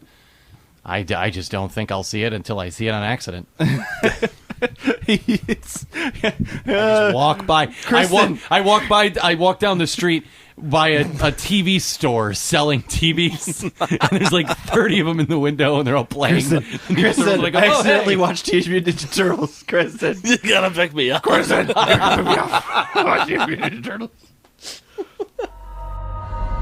There's rumors, Amanda, that some of them have abilities. Oh, yeah. I have seen things. Maybe Superman was some kind of beacon for them to creep back from the shadows. I want to assemble a task force of the most dangerous people on the planet who I think can do some good. They're bad guys. Exactly. And if anything goes wrong, we blame them. We have built-in deniability. What makes you think you can control them? Because getting people to act against their own self-interest is what I do for a living. All right. And then moving right along. What's next? We're coming up into we got nothing in July, and as of right now, August 6th brings us Suicide Squad. I can't wait for the Will Smith rap for this one. Yes. Suicide Squad. Yeah. The color of her hair. Yeah. I hope he raps over an NXS sample. We're gonna get a Big Willie weekend once again in the summer. Haven't had one of these in a long time, boys. Big Willie weekend. That's right. Yeah, so it's Suicide Squad, of course, is something that everyone knows what it is, and this is the perfect choice for DC Comics' third feature film. No, Suicide Squad's actually a really old concept, going back, I think it's to the 1950s, 56? Maybe 59. Wow. I was so close. So 1959 was the first appearance of and it was always about bad guys having to be teamed up together. It was revamped in 1987 in the Legends series. John Ostrander, a very famous comic book writer, basically created this idea that Amanda Waller, who is the head, you've seen this concept on Arrow already. Mm-hmm. Yeah. She's the head of this agency that puts together these criminals so that they can do operations that would normally result in death or whatever. Be illegal. Be illegal. So they have plausible deniability, and it's a chance for these criminals to do something good for society. Right, earn their freedom, perhaps. Earn their freedom. They have like bombs in their heads and everything else. As they say, bombs in their heads so that if they disobey, yes, whatever they're supposed to do, they could just be remotely exploded. This comic series had a huge impact kind of on pop culture in a lot of ways. A lot of people like to reference this, which is part of the reason I think this movie got made, is because a lot of people like, especially on who liked comics when it wasn't cool to like comics, really liked Suicide Squad. And I think that's part of the reason this got where it got. So that way we could have Viola Davis finally in a comic book movie. Sure. Yes. Entering the DC verse. Well, it's being directed by David Ayer, who's got not a huge catalog at this point, but he did Fury. That was his last movie, the Brad Pitt sort of World War II movie. Which I liked. End of Watch, he did, with Gyllenhaal. Another great movie. He also wrote Training Day, so he has a really interesting sort of aesthetic. 3 great movies. Anyway, he also wrote this one, so he's writing and directing it. I didn't see any other credited writers other than, the story creators. Kevin, this is the guy who came up with the line King Kong ain't got shit on me. Training Day is great. It's a great movie. This is so a good. really interesting concept. I mean, not really knowing anything about it other than knowing about this movie and having seen it on Arrow and kind of what we just talked about. Like, can't wait to see Bronze Tiger fight someone. What I think is going to be really interesting, though, is this is actually a really brilliant idea on DC's part, because as they're sort of just, really starting this new cinematic universe a la DC, since the Nolan movies don't count, Man of Steel was really their first one, and so Batman versus Superman will be really their first attempt at actually kind of unifying all of that. And so Suicide Squad gives you an attempt to just introduce a whole bunch of villains all at once. Get them out of the way. You don't have to... You can have 10 characters in a movie because, they're all going to kind of do their one thing. Some will be kind of the leads, and some of them we already know, the Joker and that's Harley Quinn we might kind of know. So it's a really brilliant concept, and we get to have Batman come back, and we know that whoever makes it out of this movie, chances are good we'll see them again as maybe villains in the future sort of universe building movies that they're doing, Justice League and all that other stuff that they're going to do. I think it's a really brilliant sort of marketing strategy. That said, this movie looks ridiculous. Yeah. I mean, it looks like a Hot Topic commercial. I was going to say, you have Jared Leto's Joker vying for the position of manager of the local Hot Topic versus Kylo Ren from the latest Star Wars movie. They're both kind of like, no, I want to be the manager. No, I want to be the manager. Well, we'll just get pop vinyls and call it a day. That's kind of what it is. And you're just like you see this picture of Joker right now. Granted, I always hold my judgment on Jokers because we do this all the time. Yeah, you can't be like, no, this is going to be terrible. And I think he's a fine choice. It's Jared Leto. The man's an amazing actor. Yeah, he's a An very Academy good Award actor. winning Academy actor. Award. Yeah. He didn't even have to play Joker and die to get his Oscar. So yeah, he got his Oscar before he played the Joker and died. So well, I mean, he's going to die someday. I mean, it may not be it may not be before the movie comes out, but I mean, yeah, I mean, he's only eventually. He's only what, 42? He's I like how we're talking like he's this young guy playing the Joker, like he's a new breed of Joker. The man's like 45 years old. Well, yeah, but there's the PTSD that comes along with playing Joker that it kind of changes people. As a 49-year-old, look at Jack I Nicholson think he's inevitably going to just keep inching up his age until he's like 70. Jack Nicholson hasn't been the same since he played the Joker. Now all he does is sit in the front row of the Oscars wearing sunglasses inside. Doing blow. Yeah, exactly. No, and then you have... This is, of course, the first cinematic appearance of Harley Quinn. The live-action appearance of Harley Quinn. Looking nothing like we've come to... No, but apparently she's, from what you hear... Because this movie, you can literally watch the entire movie online right now because of all of, the leaked footage that's been going out. So if you just cut it all together, you could make your own movie. Apparently she changes outfits quite a bit. So she looks a lot like the original costume, the costume from the comics, the costume from the video games. They're kind of throwing in homages throughout the entire movie.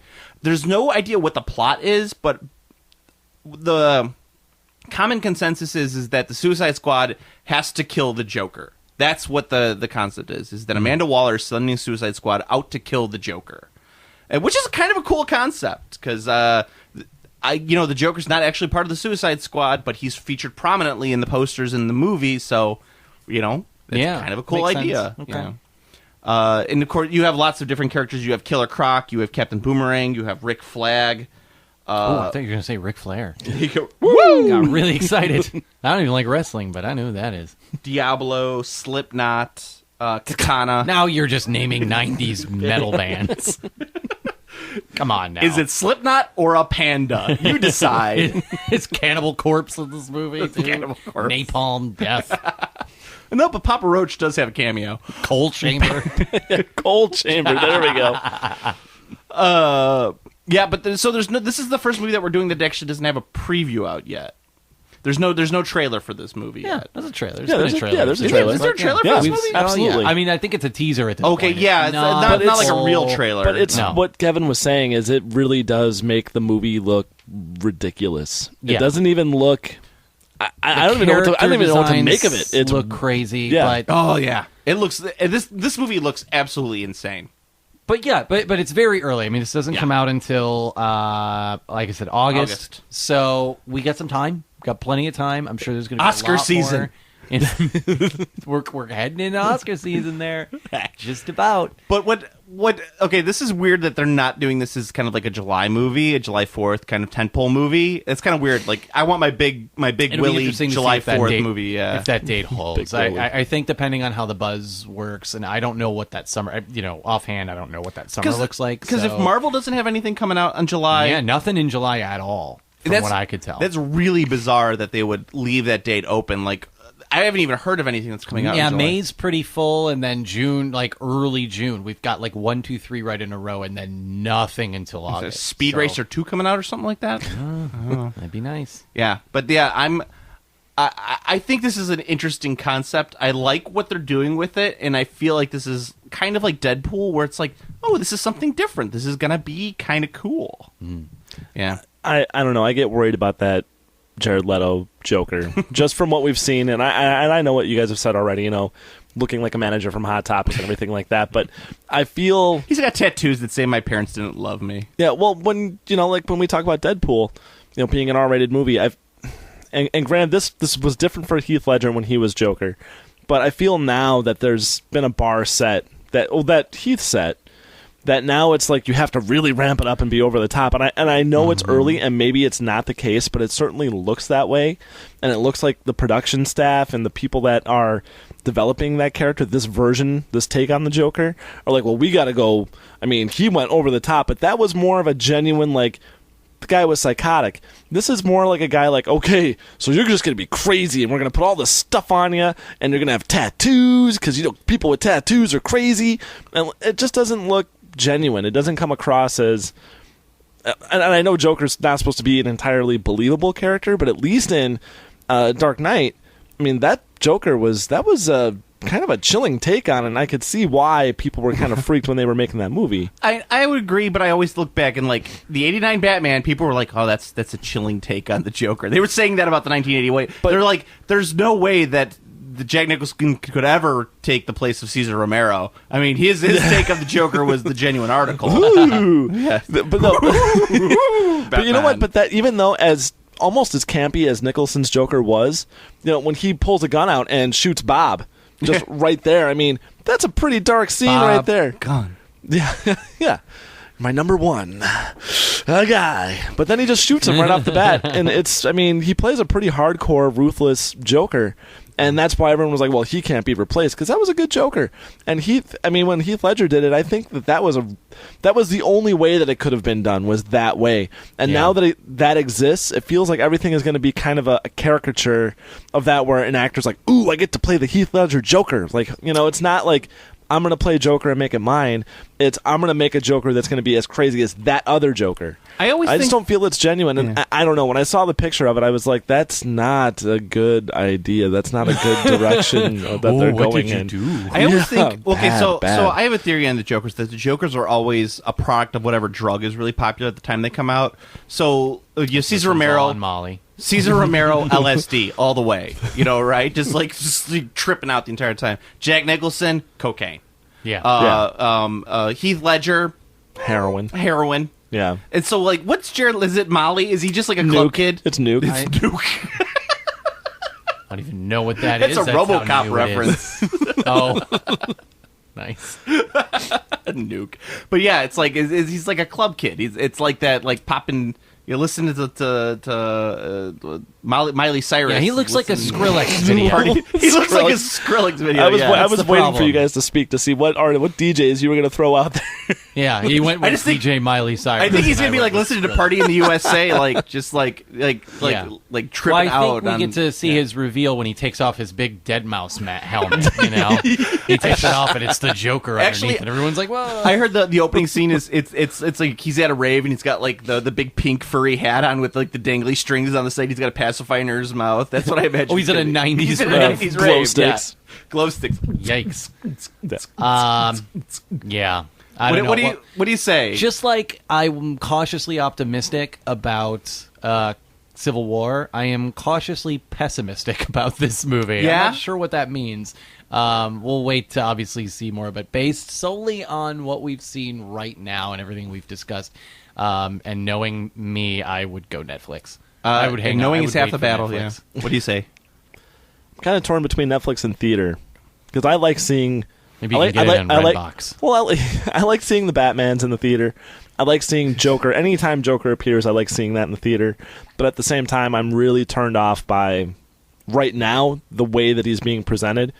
The way he plays it could totally be in a different direction and makes it for me. But I'm right now, I guess it's more leaning towards Netflix. I am saying theater because this is either going to be amazing or a train wreck. In either way, you want to be there to watch it. You want to see the school bus parked on the tracks. Yeah, exactly. Like you're just like, how's it gonna go? How's it gonna go? It's like when you see like two cars like getting really close to each other in NASCAR, and everyone's like, oh, or like, yay! Yay! They crash. Yeah, that's kind of so. That's why I say go see it in theaters. I think this is gonna be weird and bizarre. I think it's worth the watch. All right, so we have our last one of the year, well, that we know of. That we know of. We got to wait all the way until November 4th, tentatively, for Marvel's second movie of the year. That's going to be Doctor Strange. Doctor Strange. How I learned to stop worrying and love Benedict Cumberbatch. Yeah, that's a Kubrick reference. I get that. Joe gets that reference. So Doctor Strange also. He first appeared in Strange Tales number 110 in July of 1963. Stephen Strange was basically a doctor, a very famous surgeon who had a lot of hubris. Got into a car accident and basically got nerve damage in his hands, and he was not able to operate anymore. So he went soul searching and ended up going to this mystical land where he was trained by the Ancient One in the arts of mysticism. Like you do. Like you do. Like you did in the 60s. That's what happened to Don Draper after. Very true. Yeah. That's how every Kung Fu movie starts. He locates the hermit called the Ancient One, who's actually Earth's Sorcerer Supreme in the Himalayas. And the Ancient One basically teaches him to be the new Sorcerer Supreme. And in this movie, our Sorcerer Supreme is Benedict Cumberbatch. Yeah. Well, our Ancient One is played by Tilda Swinton. Oh, I was going to say David Bowie, but yeah. David Bowie's Earth counterpart. Earth counterpart. Tilda Swinton. This is my Earth counterpart. Her name is Diana. This movie, they just actually released some stills. Yeah, we just saw, I think, in the last day or so, the first image of Cumberbatch. Of Reginald Cumbersmith. Is that his name? I'm never going to get it right on purpose. How long has he been a big name actor? Not really that long. Because my wife and I, when we went to Europe, I saw a movie poster in the Paris subway, it was in the Underground. We were in London. Was it Amelie? No, I have no idea. But we were in London, and we were in the Underground, and I saw this movie poster, and it was a big picture of him, and it said Benedict Cumberbatch, and I was like, look at this! Even over here, they're the actors. Of course, his name is Benedict Cumberbatch. I was like, that's totally British, and would be over here. This is ridiculous. And then we came back home, and he was super popular here all of a sudden. I was like, you mean the guy from the subway in London? Like that guy? Well, I mean, he got famous for playing Sherlock Holmes in the TV show Sherlock that's been on for like 4 years. You know? Yeah. Well, I mean, yeah. And that was right about the time that you got married, so that actually makes sense. Now that I'm thinking about it. Yeah, it's right around that I was going to make fun of you for a second, but I'm like, oh, wait, yeah, that really didn't come until after you were married. That was a few years ago. Yeah. But yeah, he's... not my first choice to play Dr. Stephen Strange. I was really, really excited when they were batting around Joaquin Phoenix. And I was like, that would be amazing. Yeah. And I just watched Inherent Vice, and he kind of looks like Wolverine in that movie. So it was yeah. So I was no, he would have been great. I mean, I think Cumberbatch was one of those ones that got talked about, that people love him and really want him to do something. And I don't think it'll be bad. Probably. No. I always like him and everything that I see him in. I may or may not like the movie that he's in, but he's always good in it. What was the one that he was just... The Imitation Game. Yeah, I was not a big fan of. It wasn't a great movie, but he was very good in it. He was also in The War Horse. Yeah, he had a part in War Horse. Steven Spielberg's The War Horse. Stephen King's The War Horse would have the horse eating people. That's true. He had... The horses are going to war. The look a lot like that Batman during the Scarecrow hallucination. Yeah, exactly. Yeah. He had a bit part in Tinker Tailor as well. So not a bit part, but was a cameo, I guess. He's fine. A lot of people like him. Chiwetel Ejiofor is going to be in this movie as well. Scott Derrickson is directing, which is interesting. He's probably best known for, he did the first Sinister movie, which is a horror movie. Which is actually kind of funny because a lot of... That was Insidious. Oh, I'm sorry. Yeah, Sinister was the one with... Sinister or Insidious or Rent or crap. Sinister was the one with Ethan Hawke from a couple of years ago. I actually watched it on Halloween. Was it the one with like, it's like they look at the pictures? 8mm of video camera, of the murders. Yeah. Whatever it is. Super 8. Nonsense.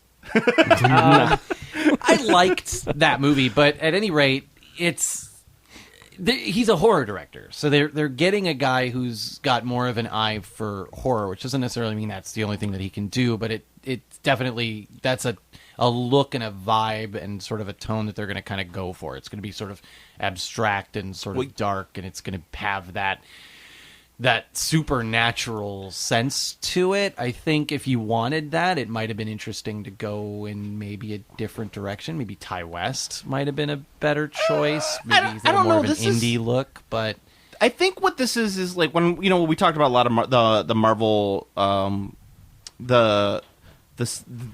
the genre pictures that Marvel decided to do.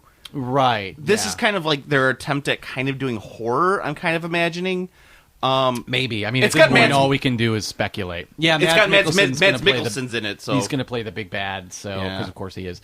Dormammu. That's the bad guy's name. Dormammu, like Moo. Dormammu. Oh. So you're gonna have people saying like, "Oh man, did you see Dormammu?" That's gonna be something that's gonna be uttered out of people's mouths, guys. Sure. Dormammu. Well, and it's what it is, and it's gonna have Tilda Swinton in it. Hey, I'll take it. I can't wait for her to re-team with Chris Evans so they can redo Snowpiercer. Yeah. I don't mind Tilda. I'm fine with her. She's been in a lot of weird movies lately, so she's just a weird lady. Yeah, so this has potential to be a lot of fun. Best case scenario, this is kind of a sort of a non-Avengers universe, happy, like pleasant surprise, like Guardians of the Galaxy was. Like this has nothing to do with anything that we've seen so far, and it's kind of a fun, weird diversion, and that'll be fun. But at the same time, I think it was just this week, Derrickson actually said that he worries that this movie is too weird for Marvel, and he's just kind of waiting for people to stop him, which is either a really good sign or a terrible sign. I think it's a great sign. I want it to be like Fear and Loathing in Las Vegas, but in the Marvel Universe. Fear and Loathing in the Marvel Universe. Yeah. That's what I want. Maybe. Just like, I don't know. Just see Doctor Strange hallucinating as he's walking through a hotel lobby. Goddamn bats. Yeah, exactly. That's I think it's kind of nice because what Marvel is kind of doing now is they'll do okay, this is our one of our big 3 movies. So like the next big one that comes out after that, I believe, is Thor Ragnarok. I think so, yeah. Yeah, they're making another Thor movie. You know what that means? It's like they're not listening to us. Another Thor comic book logic. Thory. So yeah, So they're doing another Thor movie, then after that will be another smaller movie. So that's what it's kind of like. It's like they're going back and forth. Like, tentpole movie, kind of a smaller independent one. We're going to see how this one goes, and from there. So I'm kind of excited about that. I'm looking forward to this one quite a bit. Yeah. Yeah. I don't know. I'm kind of indifferent to it. I'm not. You don't like the Benedict Cumberbatch? I don't, and I don't like him in.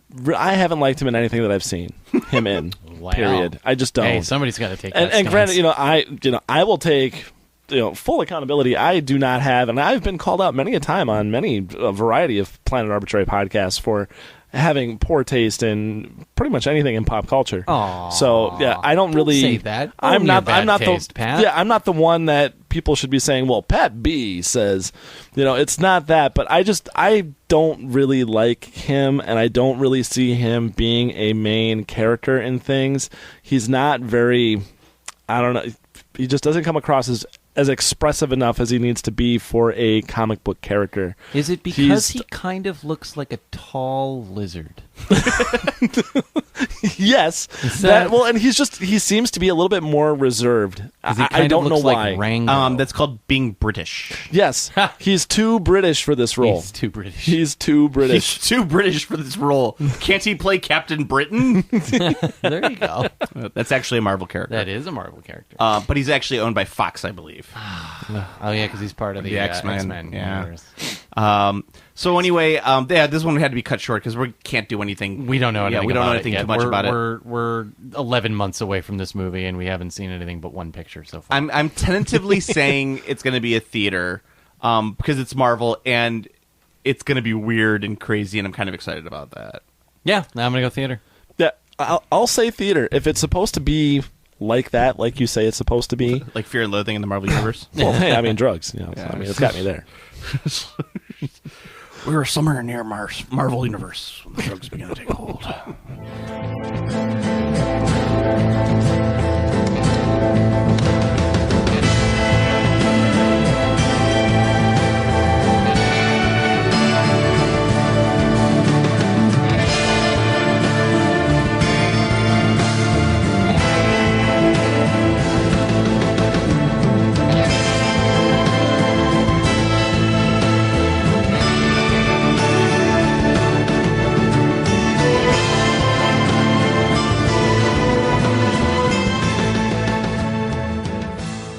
All right, so as we looked forward to 2016, we're going to look back at 2015 really quickly.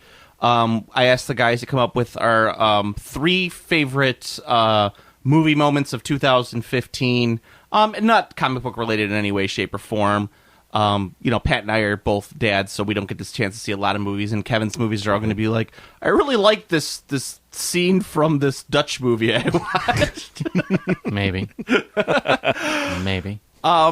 So I'm gonna start. I'll just start off with my number 3 one. I'll go really quick. It's a movie that I absolutely maligned, and I didn't like. It's from Avengers 2. It's a scene where Vision picks up Thor's hammer. It was built up perfectly well that you don't necessarily see it coming when it happens, and I like those type of moments the best, where you don't see it coming, but then when you look back, you're like, oh, I should have seen that coming from a mile away. And I like those moments, and they built it up through the whole opening sequence where no one could lift his hammer, and then you see the Vision's big appearance, and he pulls up the hammer of Thor. Really cool. Pat, what's your number 3? Number 3 is from Jurassic World. Ooh. Yeah. And I don't know, are we putting the disclaimer of spoiler on these? I would try not to spoil too much. I feel like that one people have probably seen at this point. Because, it would completely ruin the movie for someone if I say it. No, just go ahead and say it. All right, well, spoiler, you've been warned. If you haven't seen Jurassic World go by ahead this and point... skip forward about a minute. Yeah. When at the very end, when the T-Rex kills the mega... horrible thing, the main dinosaur. For some reason, I was Indominus Rex. Yes, I was very. I'm super. Joe's wearing a Jurassic Park shirt, but I'm very nostalgic about Jurassic Park. I love that they were bringing it back, and it looked kind of new. It wasn't like all the sequels. Was it your daddy's Jurassic Park? No, it was. Yeah, it was something kind of new, and it was a nice throwback. It was something that made me feel warm and fuzzy when I saw him again. I was like, oh yes, like he's back. It's the T-Rex. My generation will always win. I like the idea of the doors opening to the T-Rex paddock, and then it's just like let him go, and it's Jeff Goldblum just comes out dressed as rawr, rawr, just like acting like a T-Rex, not even pretending to be Jeff Goldblum, just pretending to be a T-Rex. But it was just a good warm and fuzzy feeling that I had. It was a good movie-going experience for me. All right, what's your number 3, Kevin? Good deal. So my number 3 is from a movie that is currently streaming on Netflix, so you can check it out. It was one of my favorites of the year. It's called Tangerine. It's a if you've read anything about this movie, you know maybe a few things about it, that it was shot entirely on an iPhone, which kind of underplays it a little bit because it doesn't really have, it has a very cool kind of hip indie movie vibe to it, and that I think owes a lot to that. But it's actually the story of two transgendered prostitutes in LA, who are one of whom just gets out of jail and finds out, meeting up with her friend, that her boyfriend, who is also her pimp, has been cheating on her. She then decides to go on this whole deliriously crazy, like, madcap journey around the city trying to find out who this is, trying to find him, to confront him. It's a very zany, very goofy, funny movie. I've heard nothing but good things about this movie. It's a terrific movie, and it's actual transgendered prostitutes, unknown actors who are playing these who are in this movie. And it's just this weird side of, it's like a glimpse into a world in LA that, like, lots of people would have no ability to see. And anyway, my scene, I was going to say, do you have a setting scene? up the movie? My scene is actually the finale. It's sort of the penultimate. I like how you were like, well, we'll make this quick, and then you go through a 20-minute explanation. Well, of the because I movie. have to set it up, because it's not, Jurassic Park or Avengers, which we've already talked about. But at any rate, the finale, the sort of penultimate scene is this sort of confrontation at this place called Donut Time, which is actually where the movie also starts, and that's where it ends. And it's all of the different character threads are sort of come together here. You've got the one lead, Cindy, and her boyfriend, and the girl, and her friend, and then there's an Armenian cab driver who's also in the movie, who kind of makes his way there, and like his mother-in-law who's super suspicious of what he's doing, and it's this enormous blowout, and it's like all the madcap, just sort of screwball zaniness of the movie crescendos right here, and it's just a brilliant, crazy scene that it turns into a Marx Brothers pie fight, is what you're saying. And it's a Christmas movie, so look to see this one next Christmas, if not sooner. My number 2 is, this is spoiler, skip ahead. But what movie? What movie are you spoiling? Star Wars. Oh, okay. This is my only one from The Force Awakens. This is the entire. This is my number 1 and my number 2 are very, very tied. I'm only going with this one just because the number. I'll not explain when I go to my number 1. But in the movie, there's this scene where we're introduced to an old friend. And it's, as the main characters are running, which you don't see in any of the prequels because they're all on green screen, so there's no running. The characters are running, and they're like, well, we have to get off this planet. We'll go on this quad jumper. Well, what about that ship? Well, that ship's garbage. And then as they blow up the first ship they're running to, they go, we'll take the garbage. And they turn it, and you see the Millennium Falcon. Something that you don't see from a mile. It's the same thing as the Thor's hammer. You don't see from a mile away, but then you see it. It's like you just cheer because you're like, yay! So well done, and God bless J.J. Abrams for making us all appreciate Star Wars again. But that was a single scene in that movie that was the standout scene for me. And I told Pat when we went to go see it, I go, the Millennium Falcon reveal is going to be the best part. And he's like, don't tell me anything! And then it would happen. I was like hitting him on the side. I was like, see? Yeah. He was like, yay! Okay, that was my number 2. Pat? That's actually my number 2. There you go. That is actually my number 2. Millennium That was Falcon. it was so good. That reveal was perfect. Pitch perfect. It was the timing, the presentation of it, because the whole time it happens at a point in the movie where you're you're still waiting for that first nostalgic bit of Star Wars, that classic Star Wars to come in, and not just aside from the opening title sequence. But that's a given.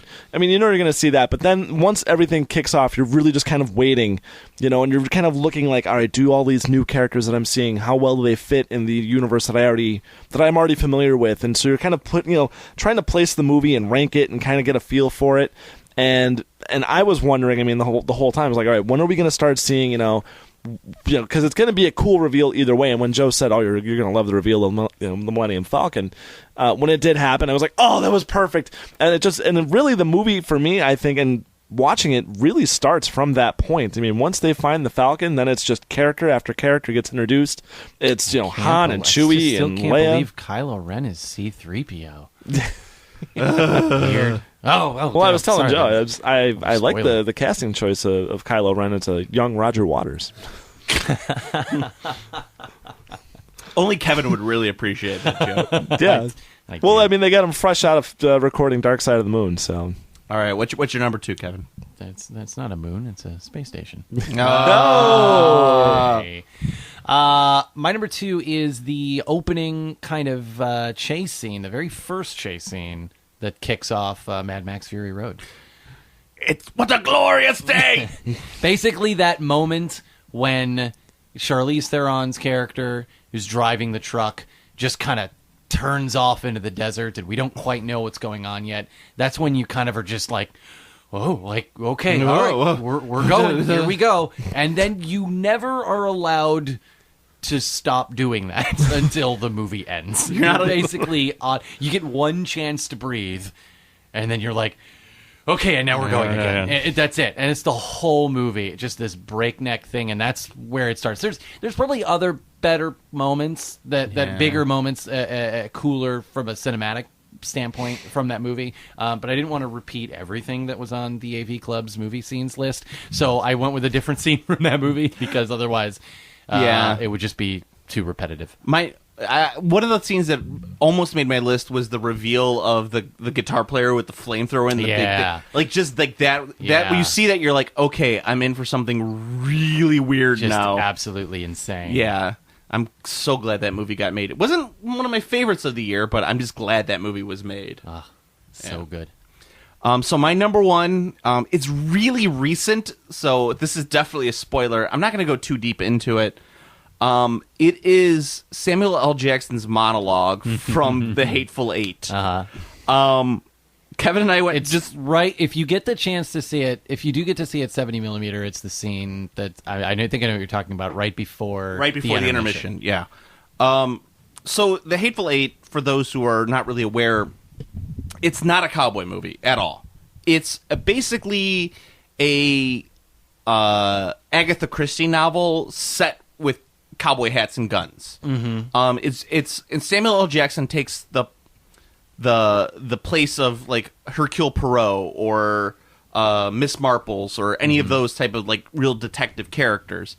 And he sets out on this monologue right before the intermission that is one of the most insane things you like. You think of Tarantino monologues, you think of the Watch speech from Pulp Fiction. You think about Steve Buscemi and Reservoir Dogs. I was going to say Like a Virgin. Yeah, the Like a Virgin monologue. Yeah. You think of these like really crude, gross monologues that people do, and this one just tops it. Like, to the point where you're just like, I was sitting there next to Kevin like, oh my God. This is insane. It's bonkers. It is bonkers nuts. And I'm sure it's still in, it's in the regular sort of the digital sort of theatrical. Oh yeah, release. it's got I've heard of a couple of scenes. I've heard a little bit of what gets cut from the 70mm. It's just a couple of minor things, I think. Yeah. That definitely will not be cut. No. Because it can't. It can't. Insane. It's wonderful. It's wonderfully insane, and it was one of my favorite moments of 2015. And I'm glad it kind of like tail ended, because it was something that like I thought most of this year was kind of crappy when it came to movies. Like, what am I going to really be excited about? I hope your final one's not the what's his face in the last Fast and the Furious, like his final drive off into the sunset. That's Paul Walker, when it's CG Paul Walker. But yeah, it's like in a year dominated by kind of like meh stuff. That was just like Oh, this is exactly what I needed. I needed a Tarantino gross, crude monologue. What's your number one? Well, Paul Walker driving off. Yeah, you kind of spoiled. I'm scrambling for a new scene. No, my number one also comes from Force Awakens, and it's more of a personal thing for me.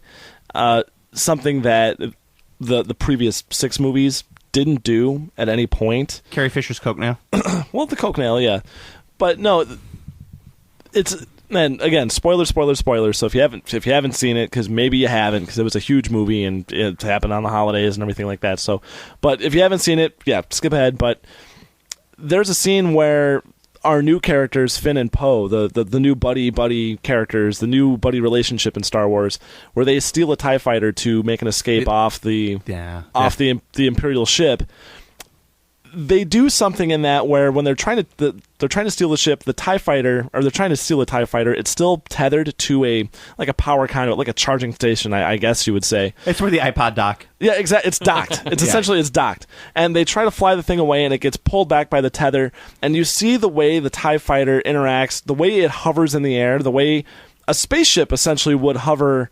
Or would react in zero gravity. And it's something that you don't see a TIE fighter ever. They're always going in a straight line. TIE fighters are either spinning in circles or going in a straight line all the time. You never see one just kind of hovering or in an idle mode or anything like that. So you really have to see the movement of all of the ships. And it's kind of my favorite part of The Force Awakens is you get to see how all of the ships kind of react and how they would react in real life. I mean, X-Wings fighting in an actual Earth atmosphere, with dogfighting with TIE fighters and everything like that in an Earth atmosphere, looking more like planes than spaceships.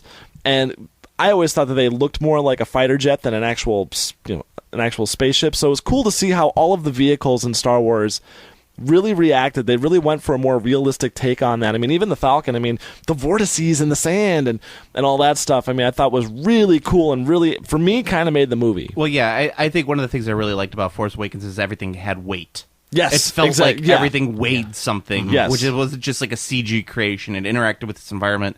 It felt like if it hit something, it hit something. That's kind of, even the guns had like little COT cartridges, so when they fire the trigger, they would kick back. Yeah, which exactly. was cool. So was it just a guy like pretending to kick back with the gun every time he shot, so they have to match it up?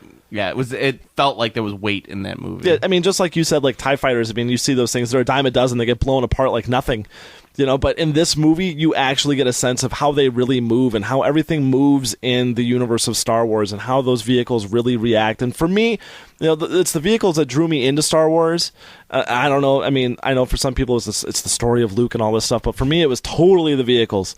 So it was very cool to see Force Awakens really kind of show you a more realistic take on those. So for me, it made the movie. One of my favorite things in that movie is everyone always talks about, it's just everything's all homage to all the other Star Wars movies. One of my favorite homages in that movie had nothing to do with Star Wars. It was from Apocalypse Now. It's when the TIE fighters are coming in over the sunset. Yeah. And I'm just like, this is the end. Oh, yeah, that's a...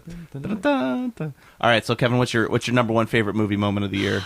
My number one is not from Star Wars. I'm really sorry. It's also not from The Force Awakens. It's also not from The Hateful Eight. It's from a movie that Joe will probably never watch, and Pat will probably also never watch, although everyone listening to this should watch. It's actually also on Netflix, fortunately. It's a movie called Phoenix. It's a movie that... It's about a French band. Is it spelled F-E-N-I-X? No, it is not spelled like... It has nothing to do with either a French indie pop band or a late 90s pop punk band. It has nothing to do with any of that. I like how your number one, we're just already shredding.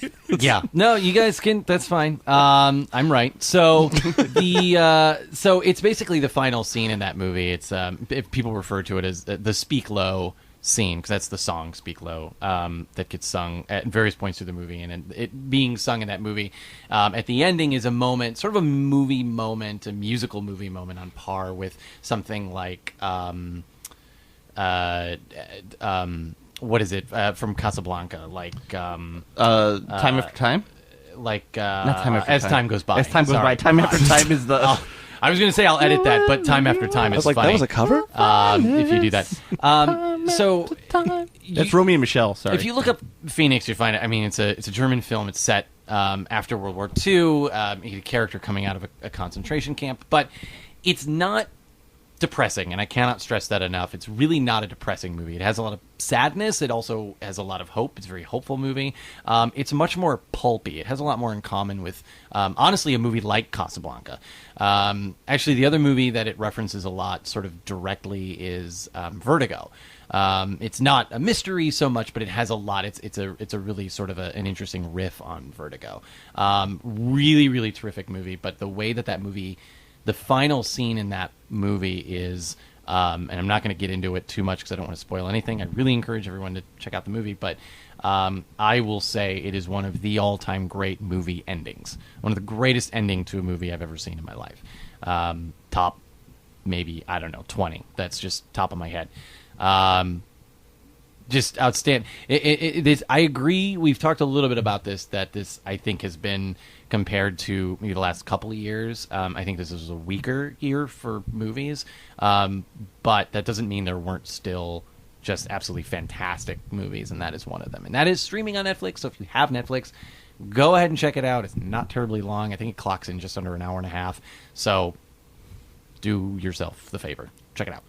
And before we end, just one of my alternates was in Snowpiercer when Chris Evans says that was he last year. What? Last year, Joe. Was it 2014? Yeah. Was it? That's okay. Go ahead. Did we see it in 2014? Yes, we did. What? Really? Mm-hmm. I think we saw it in the winter, though. I think it was toward the end of the year. Okay, yeah. This one maybe that's why I'm. Maybe it was just so cold in the movie. Yeah. It's well, whatever. 2014. Well, I had a hard time trying to figure out if what was it? Jon Snow even came out this year or last year. John Wick? John Wick. Yeah. I kind of had a feeling you were going to come in and bring up John Wick. It was last year. Yeah. It was when Chris Evans says he knows what babies taste like, and they taste the best. All right, go to PlanetArbitrary.com for your Planet Arbitrary needs. You can follow me on Twitter at Planet Arbitrary. You can follow Kevin at K White Says. You can follow Pat at Pat's Game Reviews. You can like our Facebook page /Planet Arbitrary. You could also like our sister podcast, The Play On, a.k.a. Pat's Retro Video Game Review Podcast, where Pat talks about video games, and he's going to talk about his favorite video games of the year, and he's going to talk about how Fallout 4 sucks, and then Steve's going to say, no, Fallout 4 is the best game of the year, and they're going to argue about that for 40 minutes. Yeah, you could just, that's pretty much essentially right there, the podcast right there. Yeah, we're going to be doing the Game of the Year podcast here coming up. One you guys post this weekend, correct? Yes. Comic Book Logic. Yeah, so it'll post here pretty quick, but yep, Game of the Year. Steve, has been playing a lot of Fallout 4. I am catching up on a lot of stuff. I've been out of town quite a bit, but I'm playing through a lot of stuff right now and narrowing my list. I'm just trying to get through a lot of stuff right now, personal. Well, it was a busy year in video games. There was a lot of, granted, like you guys were saying with movies, not a lot happened with movies that was real great. It's kind of the same thing with video games, but there was a lot of stuff out there to play. If you look past the AAA titles, there was a lot of stuff going on this year, so there's a lot to play. City Skylines. Well, I'm just trying to get to Just Cause 3. You could also listen to the Game Classy podcast, which I'm on, where we talk all about tabletop games. That's going to post out of the opposite week of this. Nothing special coming up in the works. We just normally BS and sing songs from the 1980s. It's pretty much all it is. So you could also go to the Game Classy YouTube page, where we post up episodes of not only Game Classy but also Comic Book Logic, and you can listen to us right on the YouTube page, and it's Game Classy Podcast there. Kevin, until next time. I got nothing. Pat, until next time. Oh, there's so many good lines. Rachel, you gotta pick me up. Comic Logic.